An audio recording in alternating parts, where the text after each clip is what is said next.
South આફ્રિકામાં BAPS Swaminarayan મંદિર ખાતે આ અધિક માસ નિમિત્તે મહાપૂજામાં મોટી સંખ્યામાં હરિભક્તો ઉપસ્થિત રહ્યા। સાઉથ આફ્રિકાના જોહાનિસબર્ગ સ્ટેટમાં આવેલા લેનેશિયા ટાઉનમાં આવેલા BAPS શ્રી અક્ષર પુરુષોત્તમ સ્વામિનારાયણ મંદિર ખાતે આજરોજ સવારે શ્રી સ્વામિનારાયણ ભગવાનની પાલકી યાત્રા આનંદ ઉલ્લાસ ઉત્સાહ અને ઢોલ નગારા ભજન કીર્તન કરતા સાથે કાઢવામાં આવી હતી। પાલખી યાત્રા બાદ હરિભક્તો સમૂહમાં ગરબા ગાવા લાગ્યા હતા। ત્યારબાદ BAPSની અક્ષર પુરુષોત્તમ સ્વામિનારાયણ મંદિરના પાછળના ભાગમાં આવેલા ભવ્ય હોલમાં અધિક માસ નિમિત્તે મહાપૂજાનું સુંદર આયોજન કરવામાં આવ્યું હતું, જેમાં મોટી સંખ્યામાં હરિભક્તો સમૂહમાં મહાપૂજામાં જોડાયા હતા। ભક્તિમય વાતાવરણ વચ્ચે શ્રદ્ધાપૂર્વક ગુરુજી શ્રી હિતેશભાઈએ અધિક માસ નિમિત્તે વૈદિક મંત્રોચ્ચાર સાથે મહાપૂજા કરાવી હતી।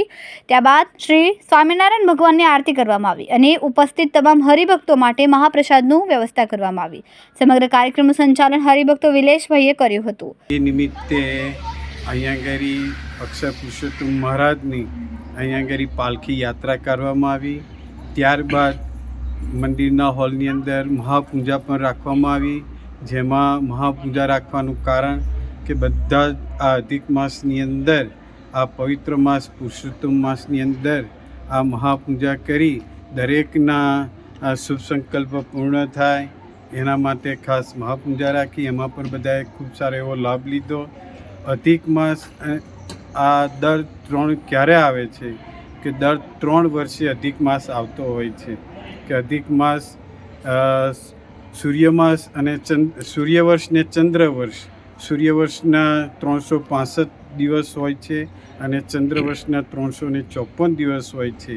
એ 11 દિવસનો તફાવત દર વર્ષે હોય છે, તો એ તફાવતને સરખો કરવા માટે દર 3 વર્ષે એક અધિક મહિનો 13મો મહિનો આવે છે, જેને અધિક માસ પણ કહેવાય છે। એ ખૂબ પવિત્ર માસ છે। અધિક માસની અંદર કે દરેક મહિનાના દેવતાઓ હોય છે, પણ અધિક માસના કોઈ દેવતા નહોતા, ત્યારે કૃષ્ણ ભગવાન પોતે આ માસના દેવતા થયા, એટલે એક નામ કૃષ્ણ ભગવાનનું પુરુષોત્તમ છે, જેથી કરીને આ મહિનાને પુરુષોત્તમ માસ પણ કહેવામાં આવે છે। અને આ મહિનાની અંદર ફક્ત ને ફક્ત ભક્તિ પર્વ કરવામાં આવે છે, ભક્તિનું જ કામ થાય છે, મંત્ર જાપ છે, આ તે બધું કરવામાં આવે છે। એના એટલા માટે બીજું કોઈ શુભ કાર્ય થતું નથી, લગ્ન કાર્ય ન થાય, પછી વાસ્તુ ઘરનું વાસ્તુ ન થાય, આવું કોઈ પણ શુભ કાર્ય થતું નથી। કેવળ ને કેવળ આ ભક્તિ કરવામાં આવે છે। બીજા અન્ય દિવસોમાં ભક્તિ કરીએ એના કરતાં આ અધિક મહિનામાં પુરુષોત્તમ માસમાં જેટલી ભક્તિ કરીએ એટલું પુણ્ય આપણને પ્રાપ્ત થતું હોય છે અને ભગવાન અતિશય રાજી આ મહિનામાં થતા હોય છે। જય સ્વામિનારાયણ। સાઉથ આફ્રિકાના સોશિયલ મીડિયાના ઇન્ટરનેશનલ ઇન્ડિયન રિપોર્ટર વિનય પટેલ, સત્યનો અવાજ ગુજરાતી ન્યૂઝ।